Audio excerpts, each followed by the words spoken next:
Bonjour, c'est Manu de mon prof de batterie.com. Aujourd'hui, je vous présente un rythme à la croisée des chemins. À la croisée des chemins de quoi, vous allez me dire? Eh bien, à la croisée de l'univers binaire et de l'univers ternaire. Si vous travaillez présentement des rythmes binaires et que vous vous intéressez également au rythme binaire, au rythme ternaire, eh bien, aujourd'hui, je vous présente littéralement quelque chose qui fusionne les deux.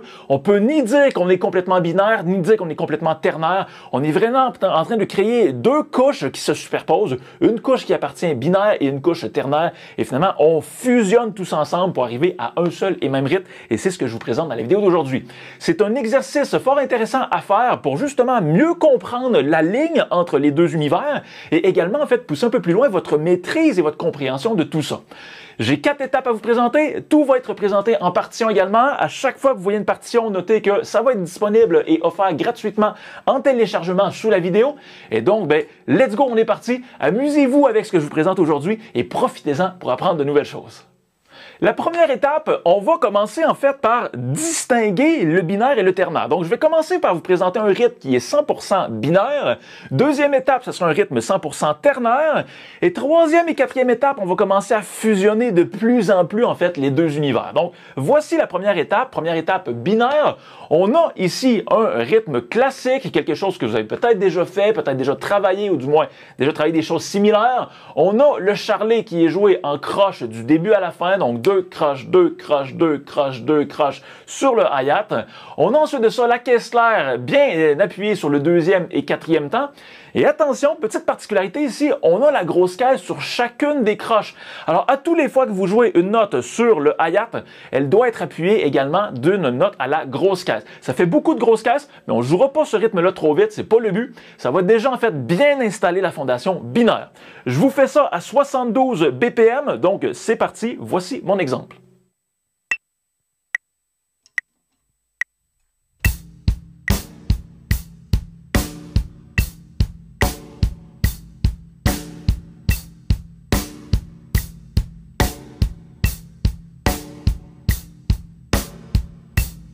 Alors ça, c'est pour la première étape. On enchaîne maintenant avec la deuxième étape. On tombe ici dans le ternaire. Si le ternaire, c'est flou pour vous, eh bien, je vous invite à visionner la vidéo que je vous mets en lien juste ici dans le coin supérieur de l'écran. Et puis, pour le ternaire, ce qu'il faut savoir, c'est qu'on garde la même pulsation, mais notre subdivision, on ne coupera pas les temps en 2 ou en 4, on va séparer les temps en 3 désormais. Donc, c'est pour ça qu'à chaque temps, vous voyez finalement un groupe de 3 notes au hi-hat. Ensuite de ça, ce qui va se passer, c'est qu'on va venir appuyer sur le charlet, en fait, avec un petit accent sur le premier coup à chaque fois. Donc ici, directement le premier temps, le deuxième temps ternaire, le troisième temps ternaire, le quatrième temps ternaire. On va vraiment mettre un petit emphase sur le charlet. Et on va venir également, en fait, appuyer la pulsation à l'aide de la grosse caisse. Alors, regardez bien ici, grosse caisse sur le premier temps, deuxième, troisième et quatrième temps.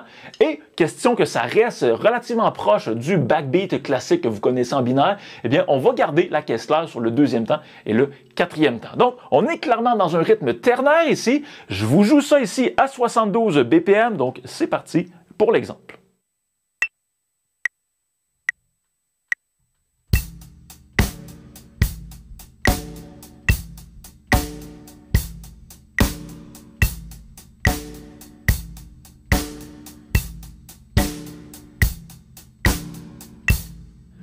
Ça, c'est pour notre deuxième étape. Là, à partir d'ici, ça va devenir beaucoup plus intéressant. Parce que la troisième étape, je vous l'ai dit, c'est là où on commence à superposer tout ça. C'est là où on commence à fusionner les deux univers. Et là, ça va devenir de plus en plus difficile de dire, est-ce qu'on est dans le monde binaire, dans le monde ternaire?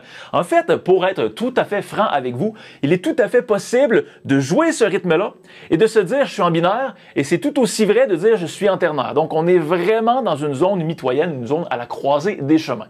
Je vous montre, en fait, ce que je vous disais par là. On va analyser un petit peu ensemble qu'est-ce qui se passe. Donc, regardez bien une chose. On garde le charlet au niveau ternaire. On a toujours la subdivision en 3 au niveau du charlet. Mais par contre, si vous remarquez au niveau de la grosse caisse et de la caisse claire, eh bien, à chaque temps, on a 2 frappes ici, en fait, au niveau de grosse caisse. On a 2 frappes au niveau grosse caisse et caisse claire ici, dans le deuxième temps, 2 frappes dans le troisième temps et 2 frappes dans le quatrième temps. Donc, c'est comme si nos 2 voix, soudainement, en fait, se séparaient. La voix du hi-hat est clairement en ternaire et la voix de la grosse caisse et caisse claire se retrouve davantage dans l'univers binaire. Et on superpose tout ça en même temps.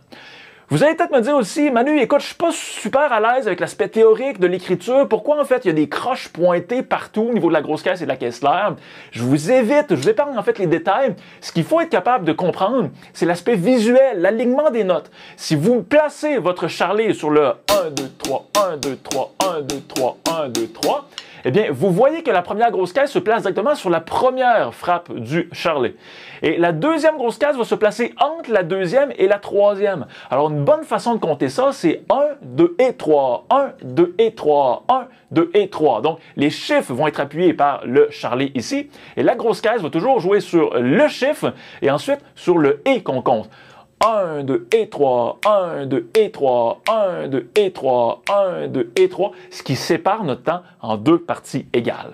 Donc, je vous montre tout ça. Prenez le temps vraiment d'analyser quelque chose de quand même assez intéressant qui se passe ici. La superposition s'installe. Donc, je vous joue ça à 72 BPM. On est parti.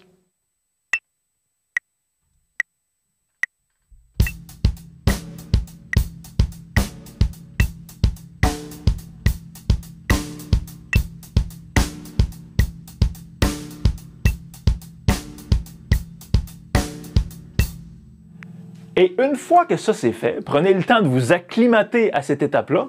Vous pourriez également essayer de compter par-dessus. Soit compter en ternaire, 1, 2, 3, 1, 2, 3, 1, 2, 3, 1, 2, 3, ou compter en binaire, 1, 2 et 3, 1, 2 et 3. 1 et 1 et 1 et. Donc, de compter vraiment en séparant le temps en deux parties égales. Je vous avertis, l'exercice de comptage rajoute une difficulté assez impressionnante quand même. À vous de voir si ça vous intéresse d'aller jusque-là. Et juste avant qu'on termine, il me reste une dernière étape, la quatrième étape en fait pour aujourd'hui, qui est celle-ci. On pousse un petit peu plus loin la fusion, toujours pour que tout soit encore plus imbriqué. Et on va commencer à essayer de flouter un peu le rendu sonore au niveau du ternaire. Je vous ai dit que la partie du hi-hat, elle est bel et bien en ternaire. On a 3 frappes par temps. Et question de rajouter un petit peu plus de flou entre le binaire et le ternaire, on va se mettre à accentuer une note sur 2 dans notre séquence de hi-hat. Alors, on va toujours avoir en fait la première et la troisième note de notre triolet, si on veut, dans notre groupe de 3 notes accentuées, et dans le temps suivant, toujours la deuxième note seulement. Et ça nous fait donc une grande séquence sur 2 temps, ici premier et deuxième temps, où on accentue une note sur 2 sur le charlet. Et tout ça crée justement une zone très très floue entre le binaire et le ternaire. Je vous laisse vous amuser avec ça. Je vous joue mon exemple et vous pourrez en fait télécharger les partitions et vous entraîner concrètement derrière votre batterie. On y va.